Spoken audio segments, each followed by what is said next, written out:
Arroz importado chega ao Brasil em 40 dias. Preço máximo será de R$ 20. E você vai ver também. Governo anuncia linha de crédito de 15 bilhões de reais para o Rio Grande do Sul. Decisão do Congresso de proibir a saidinha de presos deve parar na Justiça. Polícia Rodoviária reforça a fiscalização em estradas do país no feriado. Só em São Paulo, a previsão é de que 2.600.000 veículos deixem a cidade. E ainda, Inter joga com a camisa suja de lama para lembrar o drama do povo gaúcho. Tudo isso você confere a partir de agora, no Jornal das 18h30.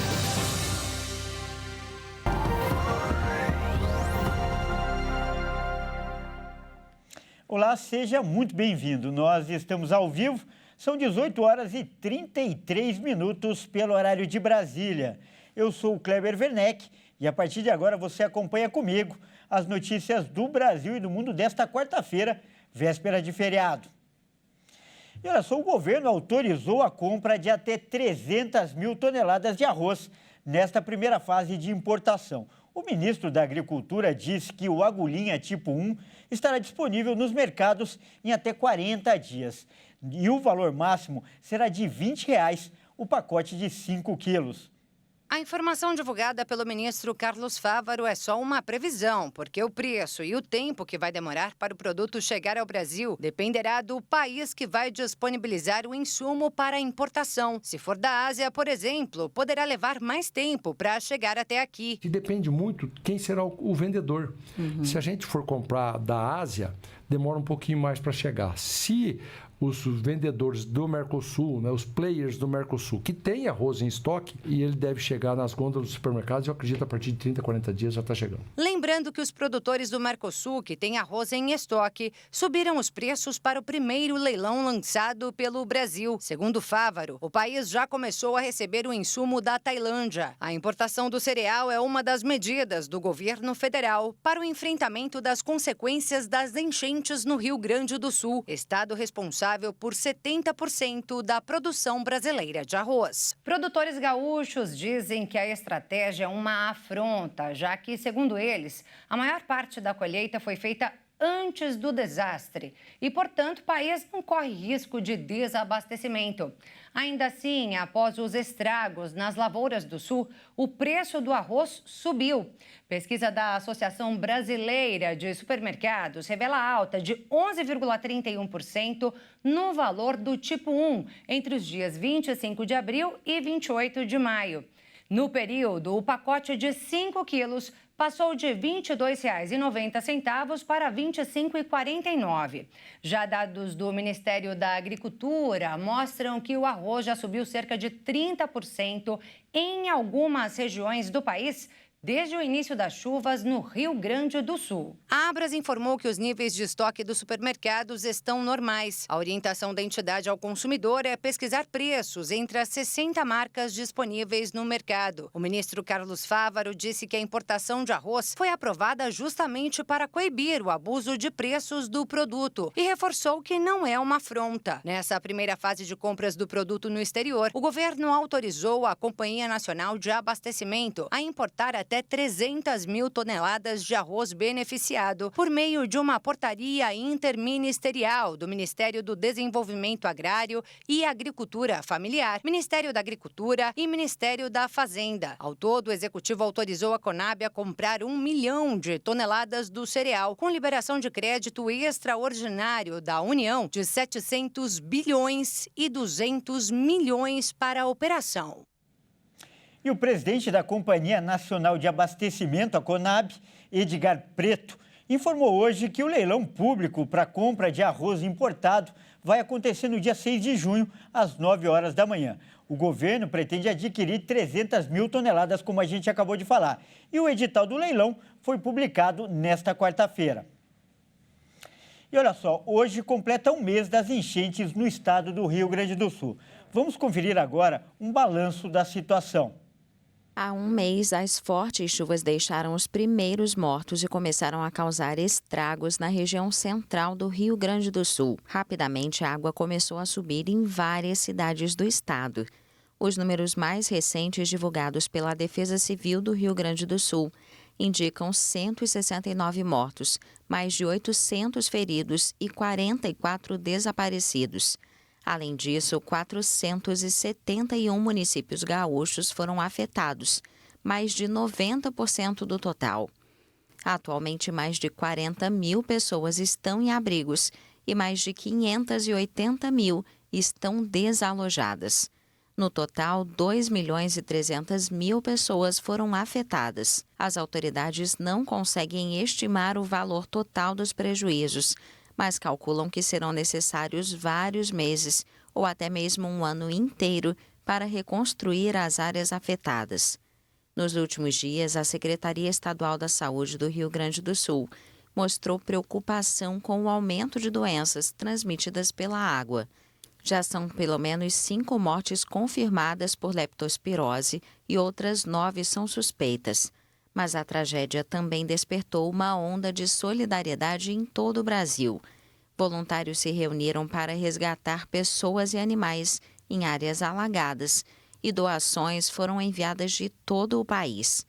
A Agência das Nações Unidas para os Refugiados descreveu a situação na semana passada como muito preocupante e alertou para a necessidade de ajudar a população a se preparar e se recuperar diante das mudanças climáticas. Caso contrário, os que perderam as casas correm o risco de se tornarem deslocados. O pior desastre climático já registrado no Rio Grande do Sul é associado ao aquecimento global. Ambientalistas afirmam que as enchentes foram agravadas pelo desmatamento, em grande parte impulsionado pelo cultivo de soja. De acordo com o MapBiomas, que usa imagens de satélite para rastrear o desmatamento, o Rio Grande do Sul perdeu 22% de sua vegetação nativa de 1985 a 2022.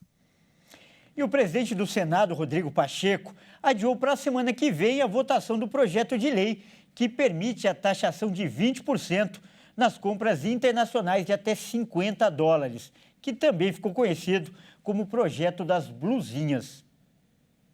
A medida atinge diretamente gigantes do e-commerce internacional, como Shein e Shopee. Segundo cálculos do governo, o fim da isenção nesse tipo de compra pode gerar R$30 bilhões por ano em arrecadação, ajudando o governo a fechar as contas, um dos principais desafios enfrentados pelo ministro da Fazenda, Fernando Haddad, atualmente. O relatório inicial previa uma alíquota de 25% para compras classificadas dentro da categoria, mas negociações entre governo e Congresso chegaram a uma alíquota um pouco menor, 20%. Pelo texto, ficou mantida a alíquota de 60% para valores acima desses $50 a até $3.000. A taxação de compras internacionais de até $50 foi aprovada dentro da proposta que institui o programa MOVER, Programa Mobilidade Verde e Inovação, que prevê incentivos à indústria automotiva. Inicialmente, o governo encaminhou a matéria por meio de uma medida provisória. Como o texto estava perto do vencimento, a liderança do governo na Câmara e o Poder Executivo tinham pressa para a aprovação do texto nas duas casas. Em linhas gerais, o MOVER prevê incentivos financeiros de mais de R$19 bilhões ao longo de 5 anos e a redução do imposto sobre produtos industrializados para estimular a pesquisa, o desenvolvimento de soluções tecnológicas e a produção de veículos com menor emissão de gases de efeito estufa. E o senador Rodrigo Cunha, do Podemos de Alagoas, será o relator da proposta no Senado. E olha só, a decisão do Congresso de proibir a saída temporária dos presos em feriados deve parar no Supremo Tribunal Federal. A previsão é de que a judicialização parta de um partido político que deve questionar se a lei é constitucional. Por enquanto, o Executivo não pretende recorrer da decisão do Congresso Nacional. Mas um dos pontos que deve ser questionado no Supremo, via partido político, é sobre a retroatividade da lei. A legislação não pode ser aplicada para fatos anteriores que prejudiquem o condenado, ou seja, a saída temporária não poderia ser proibida para quem foi preso antes da derrubada do veto. O Planalto considera ainda que o impacto da proibição pode recair sobre governadores, caso os detentos ameacem fazer rebeliões em protesto nas cadeias, em especial aquelas com áreas próximas entre presos de regime fechado e do semiaberto, já que os presídios federais não permitem o benefício da saidinha. Na última terça-feira, a Câmara dos Deputados derrubou o veto do presidente Lula. Com isso, os presos não poderão visitar familiares em datas comemorativas. A saída fica permitida apenas para estudo. A derrubada do veto se deu por 314 votos a 126 na Câmara, com 2 abstenções, e por 52 votos a 11 no Senado, com uma abstenção. E esse assunto tem causado bastante polêmica. E para falar mais sobre isso, nós vamos conversar agora com um especialista. O nosso convidado de hoje é o Dr. Frederico Afonso. Ele é especialista em direitos humanos. Boa noite, doutor Frederico. Seja muito bem-vindo mais uma vez aqui no Jornal das 18h30. Boa noite, Kleber. Boa noite à nossa audiência. Doutor, primeira pergunta imprescindível. É inevitável que esse assunto chegue ao STF, ao Supremo Tribunal Federal? Kleber, eu diria que já chegou. Hoje o ministro André Mendonça, julgando um recurso oriundo de um preso em Minas Gerais, já se manifestou que a derrubada do veto, que é a questão da lei que proíbe aí a saidinha, como está sendo chamada, ela não vai ser aplicada aos presos que já têm o benefício, ou seja, ela seria somente aplicada aos novos presos.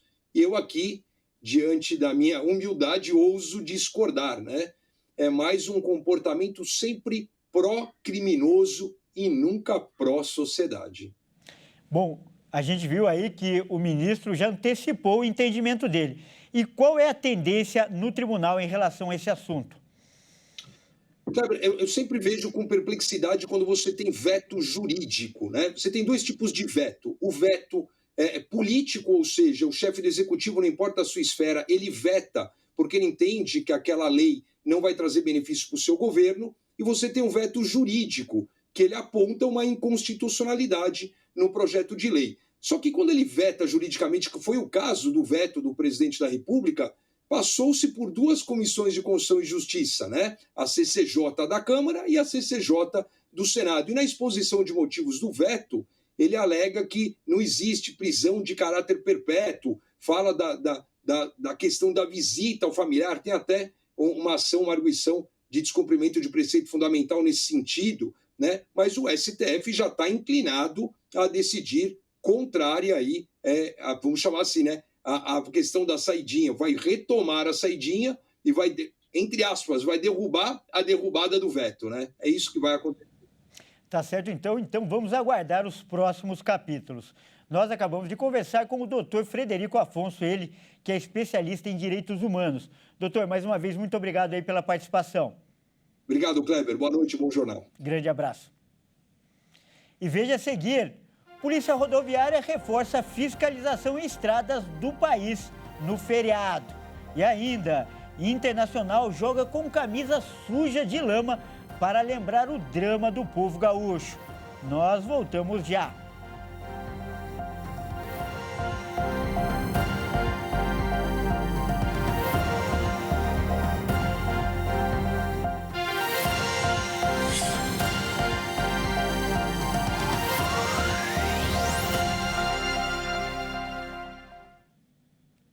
Mais uma vez, seja muito bem-vindo. Nós estamos de volta aí ao vivo. São 18 horas e 48 minutos pelo horário de Brasília. Vamos com o destaque internacional. O governo brasileiro decidiu retirar hoje o embaixador Frederico Meyer de Israel. A medida agrava ainda mais a crise diplomática entre os 2 países. O Brasil decidiu retirar o embaixador em Israel e não vai nomear outra pessoa para o cargo no momento, o que representa um novo capítulo da crise entre os 2 países devido à guerra em Gaza. As relações entre Brasil e Israel ruíram depois do início da ofensiva israelense na região, motivada por um ataque do Hamas que desencadeou a guerra. Em fevereiro, o presidente Lula acusou o governo israelense de genocídio e comparou a campanha militar na faixa de Gaza a quando Hitler decidiu matar os judeus. Em resposta, Israel declarou Lula persona non grata e convocou o embaixador brasileiro para uma reunião no Centro Memorial do Holocausto em Jerusalém. Na ocasião, o Brasil chamou de volta o embaixador em Tel Aviv para consultas e convocou o representante israelense em Brasília. Uma fonte afirmou à AFP que a humilhação a qual o diplomata foi submetido no episódio foi o que motivou a retirada definitiva. A fonte também afirmou que a continuação dos ataques não ajuda o diálogo entre o mundo e Israel, que não mostrou disposição para negociar. E a essa hora muita gente já colocou o pé na estrada, né, para aproveitar o feriado prolongado de Corpus Christi. Só daqui da capital paulista, a previsão é de que mais de 2,5 milhões de veículos sigam para o litoral e também para o interior. Aqui no estado de São Paulo, o movimento nas estradas ficou mais intenso já a partir do início da tarde de hoje, principalmente no corredor Ayrton Senna Carvalho Pinto. Essas duas estradas fazem a ligação entre a região metropolitana de São Paulo e o Vale do Paraíba e dão acesso ao Rio de Janeiro, às praias do litoral norte e à região serrana de Campos do Jordão, para onde muita gente segue nesse clima friozinho, não é mesmo? Mas é claro que as rodovias Anhanguera, Bandeirantes, Castelo Branco e Raposo Tavares, que levam ao interior de São Paulo, também têm previsão de trânsito carregado neste feriadão. Informação importante agora sobre a rodovia dos Tamoios, que liga o Vale do Paraíba e o litoral norte. Todas as obras na estrada serão interrompidas até domingo para não atrapalhar o fluxo. Isso porque só por essa rodovia devem circular 124 mil veículos até domingo. Esse tempo frio não impede ninguém de ir para a praia. Portanto, para quem vai ao Litoral Sul pelo sistema Anchieta Imigrantes, eu já informo aqui que tem operação descida 7x3 a partir de amanhã de manhã. E a operação subida será implantada só no domingo. Em todas as rodovias, a previsão é que o trânsito fique mais intenso agora à noite e também na manhã desta quinta-feira de feriado, até mais ou menos o horário de almoço. A Operação Corpus Christi da Polícia Rodoviária Federal já começou nas estradas federais de todo o país, com reforço na fiscalização para aumentar a segurança dos viajantes. Para isso, a PRF conta com equipamentos modernos e coloca ali agentes em pontos estratégicos. E fica também a recomendação da Polícia Rodoviária Federal para que os motoristas não ultrapassem em locais proibidos, para tomar ali muito cuidado na hora de fazer ultrapassagens. Também é preciso respeitar a sinalização de trânsito e os limites de velocidade. E agora é hora de falar de esportes aqui no Jornal das 18h30. E quem traz os detalhes é o Fernando Jesus. Boa noite, Fernando. E ontem, Fernando, o uniforme do Inter chamou atenção, né? Isso porque antes do jogo pela Copa Sul-Americana começar, ele já estava sujo, antes mesmo de entrar em campo, Fernando. Explica pra gente. É isso mesmo, Kleber. Boa noite para você e a todos que nos acompanham. Ontem, o Internacional voltou aos gramados contra o Belgrano para disputar a 6ª rodada da fase de grupos da Copa Sul-Americana. E o uniforme realmente estava sujo de lama, mas a sujeira era por uma boa causa. A lama foi usada como um símbolo da luta do povo gaúcho, que tenta se recuperar da tragédia causada pelas enchentes. Vamos ver essa bela homenagem. O barro no uniforme colorado chamou atenção na partida contra o Belgrano da Argentina. A campanha Marcas da Enchente foi lançada para representar o povo gaúcho, que tem enfrentado fortes chuvas e inundações. A ação também representa os voluntários de todo o país que todos os dias entram nas águas e na lama para salvar os que necessitam de ajuda. O capitão do Inter, Alan Patrick, vestiu a braçadeira roxa, escrito Jogando Juntos. A cor é resultado da mistura entre vermelho e azul, que representam a união entre o Internacional e o seu rival Grêmio. Todas as camisetas estão assinadas por todos os atletas do Inter e estão disponíveis em um leilão virtual. O lucro será utilizado para ajudar na reconstrução do Rio Grande do Sul. Que bela homenagem. E nós teremos jogos também nesse feriado, Fernando? Sim, Kleber, hoje e amanhã temos disputa pela Copa Libertadores e Sul-Americana. Pela Libertadores, o Grêmio volta aos gramados hoje contra o Strongest, às 7 da noite. Mais tarde, às 9h30, o Fluminense recebe o Alianza Lima em casa e no mesmo horário o São Paulo enfrenta o Tajeres no Morumbis. Pela Sul-Americana, o Lanús recebe o Cuiabá na Argentina às 7 horas. Às 9h, o Boca Juniors encara o Nacional Potosí na La Bombonera. Ainda às 9 da noite, o Fortaleza recebe o Sportivo Trinindense no Castelão. E no feriado pela Copa Libertadores, Palmeiras e São Lourenço jogam no Allianz Parque às 7 da noite. E 9 horas, River Plate e Deportivo Táchira se enfrentam lá na Argentina. Já na Sula, o Atlético Paranaense joga em casa contra o Esportivo Ameliano às 7.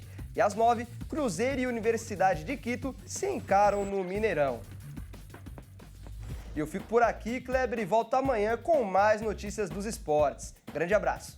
Grande abraço, Fernando. E amanhã no feriado nós estaremos aqui. Bom, é isso aí. O Jornal das 18h30 fica por aqui. Obrigado pela sua companhia. E fique agora com o SOS da Fé. Boa noite e até amanhã.